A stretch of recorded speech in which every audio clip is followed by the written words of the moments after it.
UFC Matters shows for free a week. But if you want to support the channel, there are a few ways of doing it. Hit the like button on each live broadcast or video. This helps the channel grow. Hit the subscribe button and select the all notifications option. Hit the thanks button to buy a super sticker. You can do this on the live chat too. You can also join our Patreon page or buy us a coffee at the link in all of our video descriptions below. We are also looking for sponsors. If you want our latest advertising rates and how you can get involved, then email John at nufcmatters1892@gmail.com. Thanks for watching. A big thanks to all our sponsors, Skips and Bins. Say hello to low-cost waste disposal with pay-as-you-go and contract waste management. Find them at their website, skipsandbins.com. Contact them, www.skipsandbins.com/contact. A big thanks to Mr. Vicky's Sauces, handmade in Cumbria. You can find them at their website, mrvickies.co.uk, email info@mrvickies.co.uk, or telephone 01768 210 102. A big thanks to our fanzine sponsor, United Group Travel. 2 crew, driver and courier, local family company, 3-star plus quality hotels and no interchanges. All excursions included. Find them at their website, www.unitedgrouptravel.com. Email them at beverly.ugtl@gmail.com. Telephone 01670 632 460 or mobile 0791 666 4174. Just £30 per person deposit. There are no strangers on our tours, just friends you haven't met yet. A big thanks to Media Arts for all the help with the technical side of things. You can find them at their website, media-arts.co.uk. If you want to listen to us as a podcast, you can go to Sports Social Podcast Network. You can also find us on iTunes, Spotify, and your other podcast providers. If you want to help support the channel, hit the thumb up, which is the like button. Click share to share to your other social medias. Click join to join the channel. And click the subscribe button. We've also got links in our description for buy us a coffee and to be a Patreon member. Some events coming up. An afternoon with Sir Les Ferdinand, 6th of April, 12 till 4. Tickets available from ticketmaster.co.uk. No Covers takes place at the Clooney, Lilac Lane, Ryder and the Chris Norris Band. Tickets from theclooney.com or by telephone in 0191 230 4474. An evening with Steve Howie and Steve Watson, hosted by Joe Allen, takes place at the Tyneside Irish Centre on the 27th of June. Tickets for that are from newcastlelegends.com. An evening with Peter Beardsley and Chris Waddle takes place at the Tyne Theatre and Opera House on the 23rd of January 2026. Box office 0844 246 1000 or website tynetheatreandoperahouse.tv. An evening with Bad Manners takes place on Friday the 30th of January 2026 and tickets available from ticketmaster.co.uk. And we have copies of The Entertainers 1992 to 1997, Kevin Keegan's Legacy, available from newcastlelegends.com.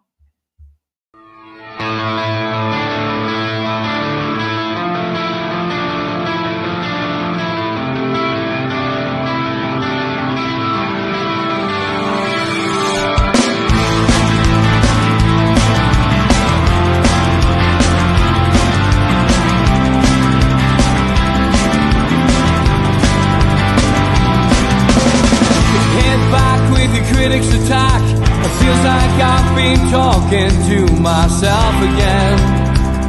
But it's the only way you're ever gonna learn. You look back and it's all in the past. I'm dwelling on the thoughts I cannot say to you.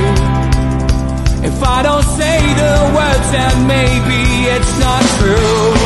And it feels alright when they come and say to you,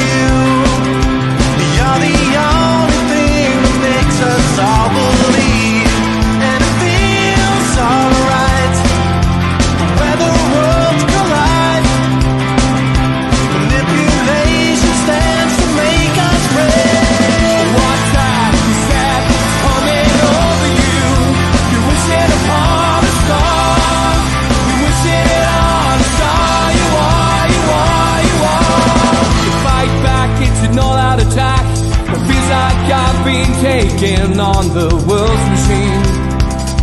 Because I want it more than anyone can dream. You look back and it's all in the past. You tell me how you live by all the things you do. Well, you can be yourself, but maybe I'm not you. And it feels alright when they come and say to you, you're the only thing that makes us all. Good evening, welcome to NUFC Matters. It is the transfer show with Ben Jacobs. Ben is still doing an interview on another channel. He is going to be with us shortly. I've already put the show back 20 minutes to accommodate him, but he is still working away, unfortunately, from my point of view. But he will be joining us, and we'll have to get away at 5 to 7. But it is his job. It is what he does.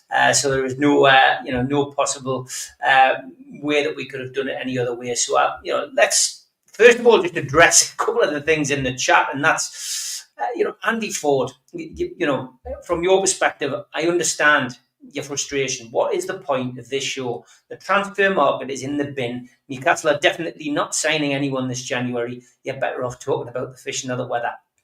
I get it. I understand. I think, the Amigos on Friday night really did tell a lot of people how we are feeling about it. We feel gutted and disappointed. And I think the bottom line is that, with Miguel Almiron, departing Newcastle, he's already said he could buy at the training ground. I think with him leaving the club, that leaves us a player down on what we've had going into this transfer window. And we can't afford, with a squad the size of ours, to go into the next set of games, the second half of the season, if you like, with a man down. It's not gonna help us, because if we do get another injury, especially on the right hand side, let's say to Jacob Murphy, then we are going to be in a mess. So you've got to hope that Mitchell, who has supposedly been based in London, for the transfer window, certainly for the last couple of weeks, that's what we've heard. From our perspective, then, hopefully, Mitchell will bring somebody in to cover for Miguel Almiron. But if he doesn't, then, Newcastle will be a man down, and that would be disappointing. Anyway, you don't want to listen to me. Ben has arrived. As I say, he is quite busy as it approaches transfer deadline day. Good evening, Ben. How are you, mate? Good evening, Steve. I'm very well. How are you? Very good, mate. I will plough straight into the questions, because there's quite a few questions built up for you as you were busy talking about Ollie Watkins and Arsenal's cheeky bid on what a lot of people feel is quite rude to bid when there's a big Champions League game about to take place. But that doesn't bother Arsenal. But let's get your questions here. And Denise says it can't be easy getting Ben here, so we really appreciate the show anyway, and we'll do our best. So thank you for that. Ben, what's your verdict on Tyler Dibbling and Joe White?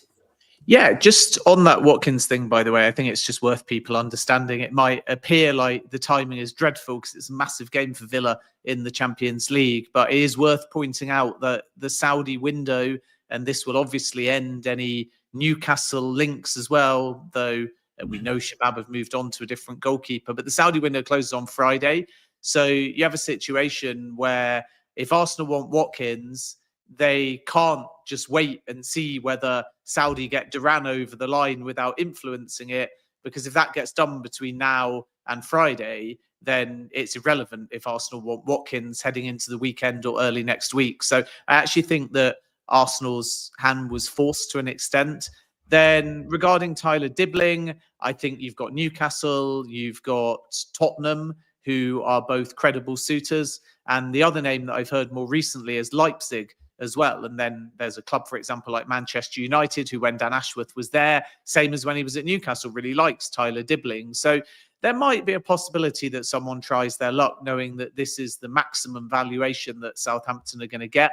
But I'd be very surprised, because I've got a fair sense of the player, and I know he went to Cobham and felt that was a little bit of a pressure cooker, didn't like it there, didn't want to move too soon, came back to Southampton. And I think he realises that he's in a breakthrough season at the moment. And I would expect Tyler Dibbling to want to put the brakes on for January. And it might be more one, therefore, for the summer.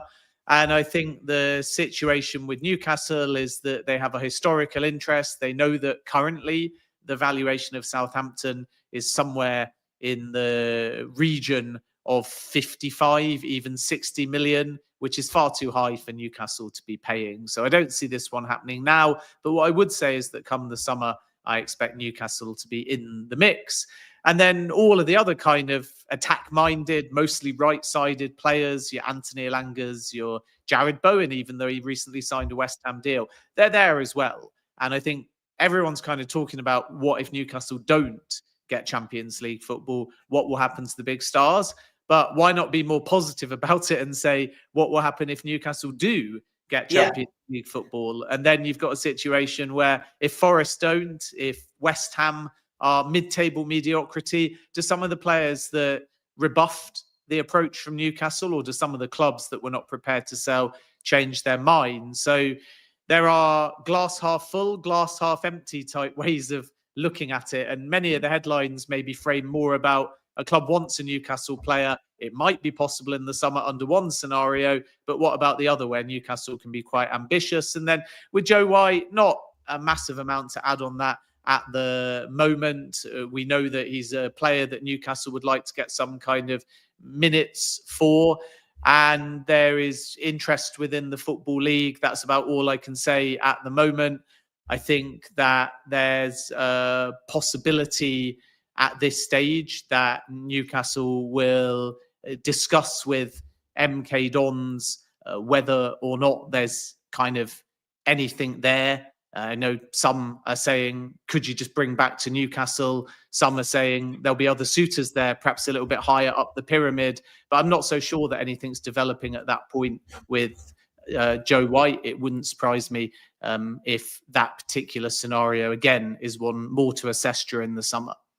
Okay, Ben, who should we realistically sell now to add to our pot for the summer and not risk our squad so we have enough cover for now? And I'll probably tie that in with Moz's question as well. Ben, if we sell 2, 3, 4 players this window, as is being touted, can you see us not replacing them? And that could make us short for the rest of the season. Yeah, I mean, there is the depth aspect, although the good news is that Shabab have signed another keeper. Dubravka looks like he's going to stay. Maybe he'll be offered a new deal. Miguel Almiron was not exactly starting every week, but he was in the matchday squad. So you're definitely thinner by him departing to Atlanta United. And as I said before, and has been proven to be the case now, Newcastle's perspective, because Atlanta haven't started the MLS season, is they could keep Almiron through the busy festive period in their squad for a little bit longer. I think if you were dealing with a club that were on the same kind of calendar as Newcastle in the European leagues, then there would have been a big push to say, don't play him in case he gets injured or go earlier in the window. But Newcastle have got just about as much out of Almiron as they possibly can before he's now going to return to Atlanta United. And to me, that is an indication, unfortunately, for fans wanting a busy end to the window, that there are no guarantees a right-sided player will come in now. And I don't think that's a surprise. I don't think that Newcastle necessarily have to sell that many to be too concerned now. For 2 reasons. 1, because they have obviously got the Almiron money. 2, because over the summer they brought in more for PSR purposes than perhaps they needed. And some of the business, therefore, and revenue coming in can be put onto this next financial year. And I don't think people always appreciate that, because the deadline is sort of soft. So like Leicester did traditionally, you can close your financial year if you want in May. And then if you get a front of shirt sponsorship deal in June, July, you can say, well, that's the following financial year, or you can do it the other way around. And similarly, if you look ahead to this summer and PSR, Newcastle could have Champions League money, so they don't need to panic sell or worry too much yet.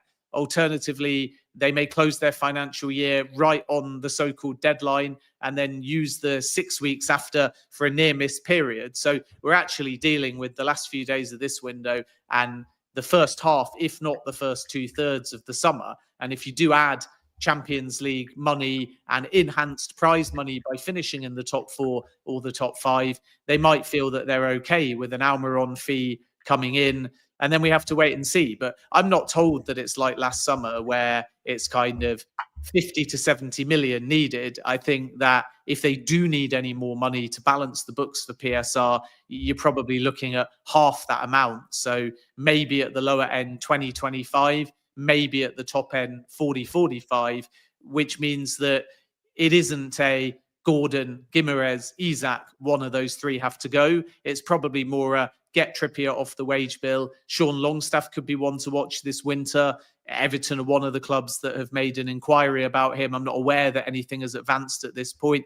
You've got the ability potentially to get the Wilson wage off the books. I don't think, again, something is going to come now in terms of a fee for Callum Wilson. But if you add up sort of 2 or 3 smaller exits, then financially speaking, especially if they get Champions League and a decent amount of prize money through the Premier League, they should be okay. So I don't think it's as doom and gloom as Eddie Howe is pointing out. I think it's more just lowering the expectations of a flurry of signings coming in now, but also being braced for the fact that they'll have to be economical in the market. They can't just be dropping 60, 70, 80 million on 2 or 3 names just because they qualify for European football. But, it is that balance, unfortunately, between PSR and squad depth. And Newcastle, unfortunately, compared to some of their other rivals for Champions League football, are in a slightly more precarious position, which has led to a quiet January as far as incomings are concerned.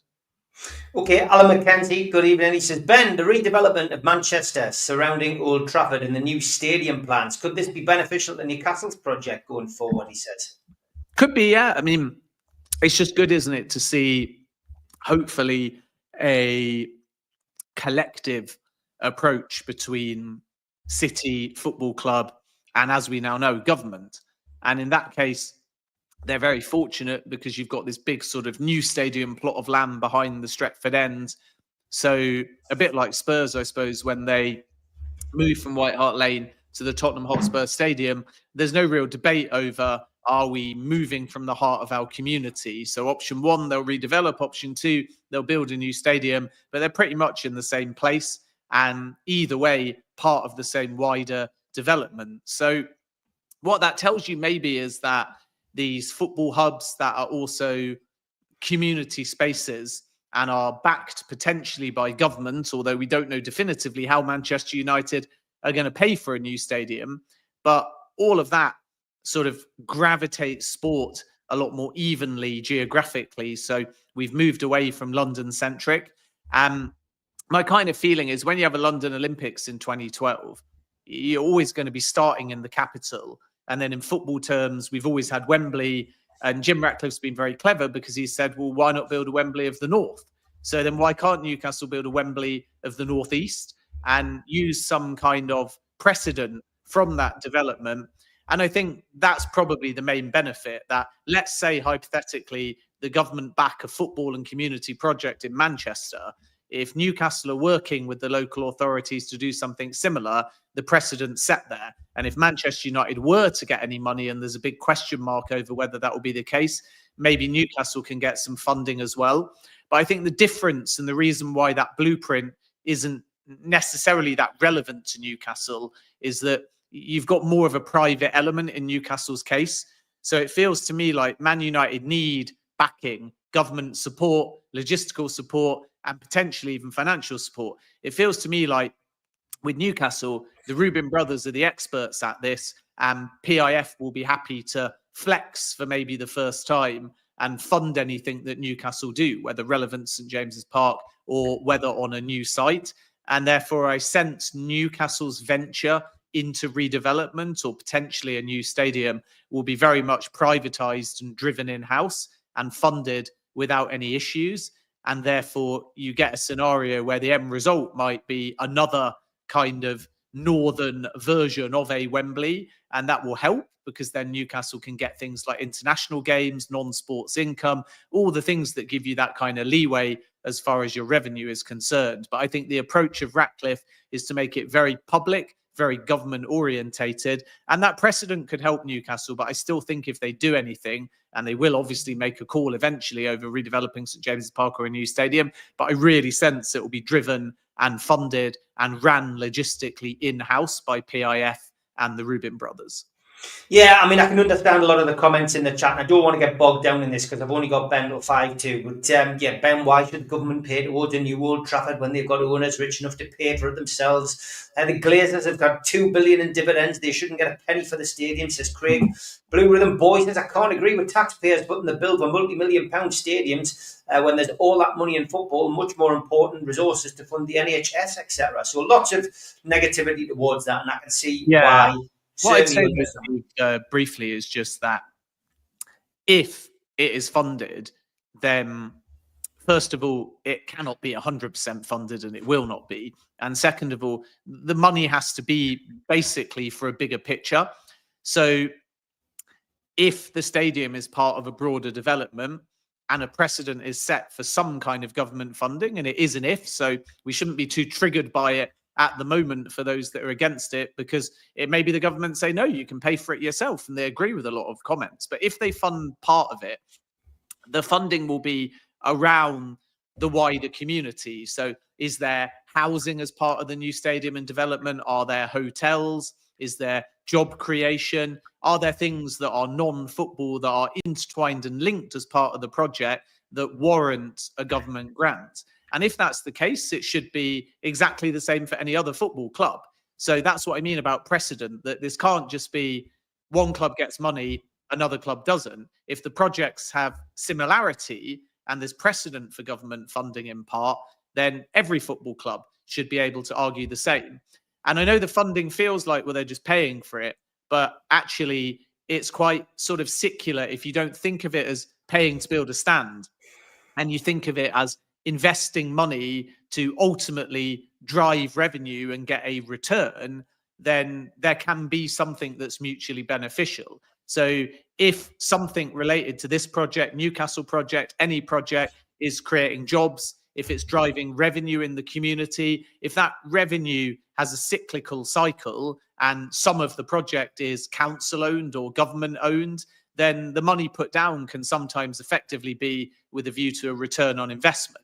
And if it isn't, then the football club can use that money to drive revenue and ultimately have a more positive reflection on their books. But I agree with a lot of the comments that it shouldn't just be an expectation the government pays for it. And if they were to put down money for some bigger picture project inclusive of football stadium, then you would presume the other 19 Premier League clubs will turn around at some point and say, well, when we do something similar, we want exactly the same amount of money as well.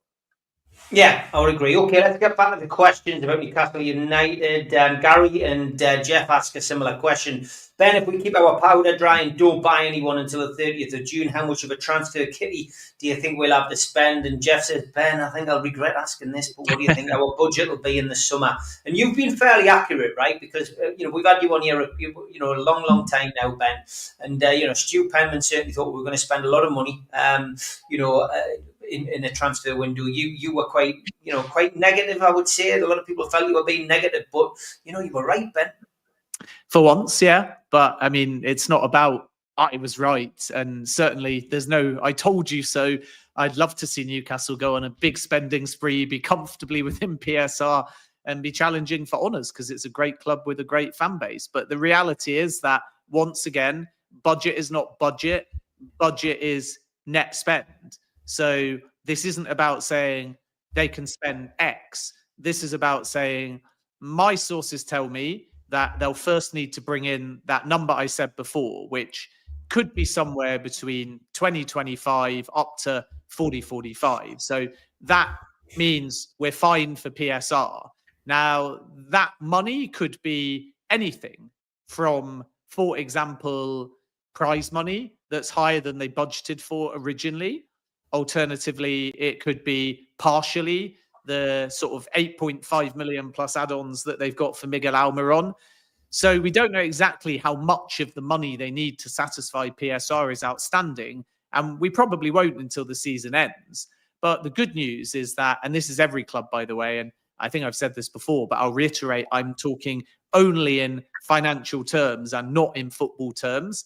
Virtually every football club like Newcastle, Villa, Brighton, their budget before a ball is kicked for what prize money they're going to get, what European football they're going to get, it's always intentionally negative. I remember doing an on-record interview with Paul Barber when Brighton qualified for Europe, and he said our budget for that season was 12th because you can't project over ambitiously. You have to be negative with your finances and positive with your football aim. So they may think we're nailed on to finish top half and we want to finish in Europe. And then their accountant may say, okay, I'm going to put down in the budget 12th place. So if that is the case, if they finish 10th, 9th, 8th, they've still got more prize money than they budgeted for, which again means you can take some of that number towards your PSR calculation. So that said, you then talk about net spend. And obviously, if in a perfect scenario they get Champions League football, they're fine with PSR, then they may feel they can have a net spend negative, which means that it might be 40, 50 million plus whatever they bring in outgoings. And therefore, it could be over 100 million that they could spend. If alternatively they don't get Champions League football and they're not prepared to sell a big star, then they may say we need a net spend 0, or they may say we need to bring in more money than we spend. So this is why it's very difficult, because it's not saying, oh, if Newcastle wanted to spend 50 million, 100 million, they could spend it. It's saying, what's the net spend? And I don't think they'll want to go above net spend negative 50 at this point because of PSR and because of not knowing if they've got Champions League. At the end of the season, if they get Champions League and more prize money than they anticipated, maybe you go on and win a trophy. Great chance of doing so. Then things move and become a little more flexible. So it's not that I'm dodging the question. It's that budget is misrepresentative. Because if I said to you, just as hypothetical, they desperately need to sell Bruno Guimaraes, Anthony Gordon, and Alexander Isak, and they're going to bring in 400 million for those three, then your net spend positive 400 million. But then that's a sale out of necessity. And then if they decide to spend half of that on new players, then technically the outgoings have brought you 400, your incomings budget is 200, the rest is to satisfy your finances. And everyone goes, wow, Ben Jacobs says we've got 200 million to spend, but you've just lost your 3 best players. So it's not really about what the number is. It's about making sure that you have a sensible net spend target, which I don't think will exceed 50 million negative. And then they're going to have to work out what's feasible based on that dynamic. And we won't know the full financial picture until we know what Newcastle have or haven't won, have or haven't qualified for heading into next season. Only got 10 minutes left. John says, does Ben think we're having a quiet window because of PSR and that we can't compete with the likes of City? Or are we poor at getting deals done, Ben? No, I mean, I think if you look historically, they're very good at getting deals done. And how outstanding has Tonali, now Lewis Hall, incredible, I think. Livramento, Tonali's really growing into the game. Joe Linton proved an inspired signing despite early criticism. And we know about Bruno Guimaraes, Alexander Isak, Callum Wilson. I even think Miguel Almiron was a fantastic signing for the club, despite perhaps what we've seen in the last 18 months or so. So what they are is sensible, and they're not dealing when sometimes there's a rival in the race with an insane wage bill. You know, you could come up against a club and they could say, we're prepared to pay a player 250k, and Newcastle say, well, we're limiting our wage bill to 150k, deal off. They've never really under PIF, apart from Chris Wood Burnley, you could argue, spectacularly overpaid. So they tend to walk away when maybe the market value doesn't offer a fee that's worth progressing. And very rarely have they panic buyed. So that is a sensible, well-run club with a good recruitment model. And I would say the vast majority of signings at the club at the moment have exceeded expectations compared to what people thought about those players when they joined. And then Kieran Trippier was a coup, and Botman was an excellent signing with Milan, obviously there, and Newcastle won that race. So they can go up against rivals, big European teams, and get deals done. So I think you have to give a lot of credit. But what I would say is right now, it's a mixture of Paul Mitchell settling in, and James Bunce is doing very well as well, I should add. PSR is a factor. And then, unfortunately, January is just a seller's market. And, you know, I know it's really easy to look at it in Newcastle and go, well, why are we not buying? But Arsenal have left it right until the end of the window and still not got a striker. Chelsea are looking for a wide player. Nobody's come in yet. Tottenham are screaming for goals and a centre-back. Nobody's come in yet. Man United are desperately trying to find a solution for Rashford. Nothing done yet. Casemiro hasn't gone off to Saudi Arabia. Garnacho has not left yet. So I think if you look around the whole of the Premier League, even at the bottom of the table, it's probably only Ipswich, really. Southampton, Leicester, Everton, West Ham, all struggling for business. I mean, West Ham have obviously got the sad injury to Mikel Antonio. They've got Nicholas Füllkrug injured. They've not been able to bring in a striker yet, and they're trying for basically everyone under the sun. So I think fans just go, why isn't my club signing? It must be an internal problem. And I think it's true, PSR will be a factor. But we should point out that it's only really Man City and oddly Ipswich that have gone on big spending sprees so far. And with only days left of the window, virtually every other club is really, really struggling to get names over the line. And I think that's just the nature of the January window. I love this one, David. Any truth in Saka to Newcastle stories going around? Very good, David. Very good. Benny says, rumours that we would take 12 million for Longstaff this window. Everton thinking about it, apparently. Lots of other chat as well. I'm just trying to find the other message which had everybody in there because it was quite a good one. Yeah, Matt Target linked with a move out of Newcastle United as well. There it is. Question for Ben. Is there anything on Longstaff to Everton and Matt Target to Leeds? So what about those two stories? Yeah, we spoke about Target and Leeds. They do really like the player. They're looking to strengthen in that area.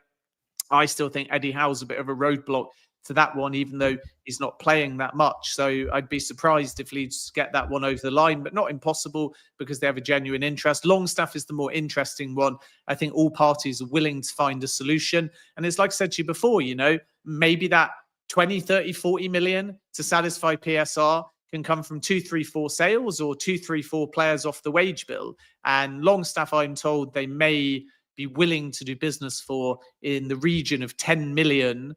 But Everton's perspective is that rather than an outright purchase, they would probably look to do a loan with a obligation to buy contingent on staying up in the Premier League. And Everton have to move some players around as well. So they'd like Amanda Broja, who's on loan from Chelsea, to be recalled. Then they feel they're a little bit freer to potentially move in the market. So it's not really that Newcastle are against a Longstaff sale. I'd say minimum £10 million. And that's the sort of starting price. It's the fact that Everton and other suitors haven't advanced it yet and presented Newcastle with any indication that they're prepared to outright buy. And that would be Newcastle's preference. And if they have to wait until the summer, then they may be prepared to do so because they don't want to devalue the asset and the money that they think they can bring in for Longstaff. So keep an eye on Everton. I think they will be busy in the last kind of 5-6 days of the window. And it is true that Longstaff to Goodison Park could be a possibility. Okay, Blue Rhythm Boy, I'm very nervous about the second leg. I'm more nervous about Fulham at the weekend, to be honest, BRB, but I will come back to that when I'm on with Gibbo tomorrow night and give you my prediction. But it's a hard game at the weekend, believe you me. Tom says, where do you think Dominic CalvertLewin will end up? At the moment, probably the sick bay, because he's injured again, isn't he?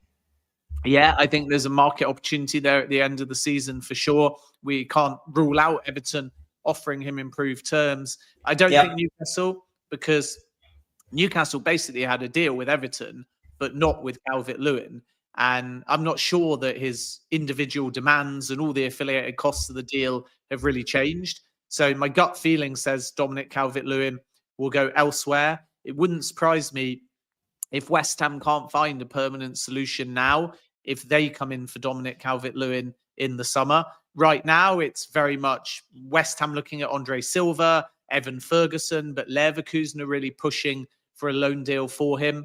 And Brian Brobby at Ajax actually came to London just to wait. And then nothing's happened so far because Ajax basically, even though the players agreed terms with West Ham, want some kind of obligation to buy in the region of 30 million. So as West Ham are striking off targets that are not possible, they may eventually circle back to a loan now. And then Dominic CalvertLewin or Jonathan David also linked with Newcastle come the summer. But I don't think Newcastle and Dominic CalvertLewin, from what I hear, has as much legs as it did maybe 6-12 months ago. If we're looking more at attack-minded targets, I think the two Brentford guys, Yohan Wissa, Brian Mbeumo, we know that Liverpool are looking at Mbeumo as well. I think Antoine Semenyo might come into the thinking of Newcastle. I've mentioned before Richarlison. The number would have to drop to 40 million or less for Newcastle to even consider it. And Tottenham wants 60 million. But it's difficult because everyone that thought they might be able to do business with Richarlison, maybe on a loan with some kind of option into an obligation that only becomes high if you get Champions League football. But all of those hypotheticals went out the window when Spurs just got a series of injuries, and now Richarlison's starting, and Spurs will have a necessity to bring in an attacker and not lose an attacker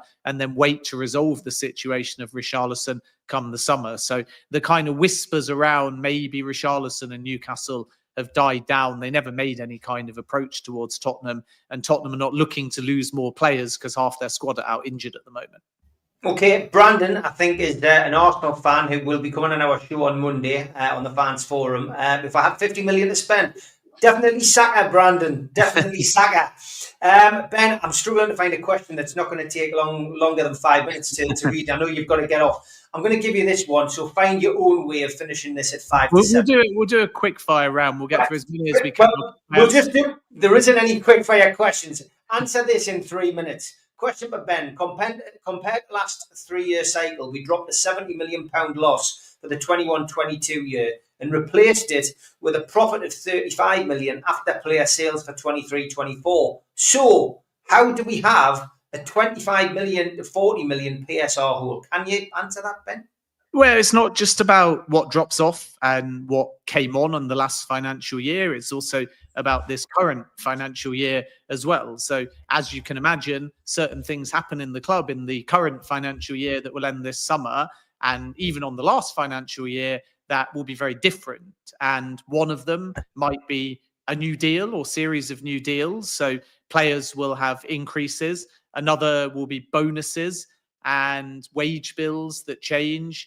And then you have all manner of other things that you are presented with, depending on what kind of business you do.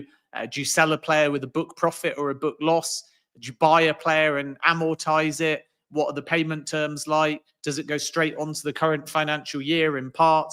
So it isn't just a case of saying, just because we satisfied PSR 1 year and then we've turned a profit, as you mentioned, that like a bad year in inverted commas drops off and a good year comes on.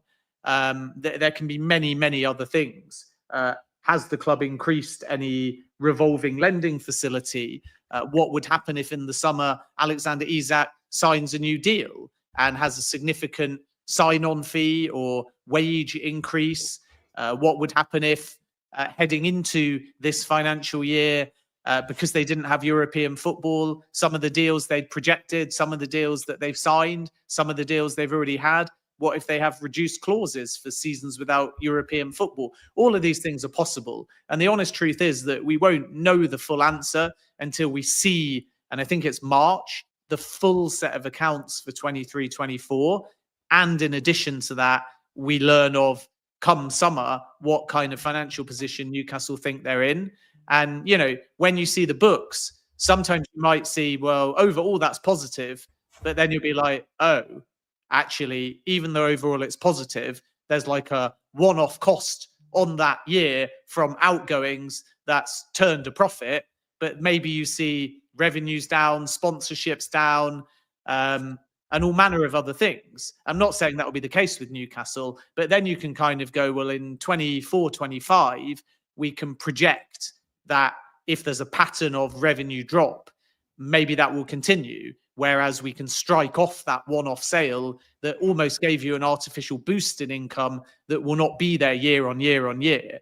So it's very difficult to project PSR cycles until we see the full account, which I think is March, of the latest set of books. We know Newcastle have no worries for PSR because no Premier League club was charged. And then, as I said to you before, once we see those books and compare them to the previous years that are public domain knowledge, then we can start to project what 24-25 will look like. And there just may be certain things that we're not aware of. Like I'll be staggered, for example, if there's not an across the board significant increase in bonuses, wage bill, whatever, if Newcastle get Champions League football. And that may be great having Champions League football, but it's a double-edged sword, because if you get, as Newcastle found, Champions League football, you pay all the seasonal bonuses for a full calendar season, and then you get knocked out the Champions League at the halfway stage. Suddenly, your money from having Champions League is diminished, but your bonuses paid by being in the Champions League remain on the books for that full season. So you might actually end up in a bit of a financial bind because you've not got further enough in Europe to offset the money that you've had to pay. So we'll see when the books come out and reserve judgment. But I still think that Eddie Howe has been relatively honest and upfront in his position that he believes the PSR was tight. Newcastle are fine for the last year that's closed. He believes PSR's tight again in the year ending this summer. And he believes, therefore, that the club will have to focus on outgoings. And I still think that will prove to be the case between now and the financial deadline. Stop the clock. Thank you, Ben. I'm going to take you out. Good luck on whatever you're doing next. And we will hopefully get you on next week before the window closes. Take care, pal. Cheers. All the best, everyone. Have a good week. Great to have Ben on. As you can see, we do have an email now at nufcmatterspodcast1892@gmail.com. It's your opportunity, your final opportunity to win some tickets for an evening with Lee Clark on Friday. All you've got to do is email with the header in your email, Lee Clark, and we will let you know if you win a pair of tickets. NUFC Matters 1892@gmail.com is all you've got to do to win a pair of tickets. The event starts at 7 o'clock. It's at the Tyneside Irish Centre in Newcastle, St Andrew Street, and should be a really good night. Quite a few people from NUFC Matters coming along as well, so it should be a great night. Joe Allen is comparing that night. And another thing that is happening at the Tyneside Irish Centre, on the right-hand side there is our good friend Chris Argyris, who was sadly taken from us during COVID. He came down to London for us when we were trying to get the takeover put through. And yes, Chris's parents are flying in from the US of A this weekend. And they just want to meet as many of Chris's friends as possible. And they have asked for people to go to the Irish Centre at 12:30 on Saturday before the Fulham game. They are going to the match. They want to meet as many of you as possible. So pop in. You will have to pay £1 on the door for the Irish Centre if you're not a member, and pop in just to see Chris's family. I know they just would love to meet as many people and say thank you. They did raise £5,000 for the food bank as well in Chris's memory, but this is all part of Chris's memorial. So please get yourself along if you are in and around Newcastle on the day. Pop in at 12:30 just to say hello. I know it would make a big difference for them. But don't forget, enter the competition for your Lee Clark tickets today. NUFC Matters 1892@gmail.com. And I just want to say thanks to those of you who've already sent in my first match. As you know, we took away lookalikes on a Friday on the Amigo show, and we've now got my first match. Stephen Kennedy's was shall we just say it's a benchmark. What a wonderful story Stephen gave us. We've now had some contributions from Jamie Fender. Denise Applewhite has also sent us hers, which is fantastic. We've also had one in from, Phil Scott. He has sent one as well. And Trevor Stevenson has sent us one as well. So we've now got 4 already outstanding, so that'll take a little bit of time to get through that. And I have also met Johnny Allen today. John, as you will recall, used to run our website, and he was the person who sorted the t-shirts out, etc. He still watches the show. He's never in the live chat. He's always busy at that time. But the good news is I now have a full list of NUFC Matters members. There will be another members draw at some point. We will do that. Don't worry about that. But we will be able to start with members. The NUFC Matters members will be starting up again in some way, shape or form. We're working out how we're going to do it. There will be a new website which is being built at the moment. So bear with us. There will be stuff on the way, but safely assured that those of you who are part of what you used to call, I think, the cult, everybody, I think that is now safely in my hands, and I know who is part of the NUFC Matters membership. So that is great. What do you do to win tickets? Simply send an email, and in the headline, in your header of the email, just put Lee Clark Tom. That's all you need to do, and winners will be emailed immediately. Anyway, that is all for tonight. Big thank you to Ben for coming on. Big thank you to the moderators in the chat. Thanks to everybody for tuning in. Back tomorrow night, 6 o'clock. We'll be live with Gibbo. See you then. Have a good evening.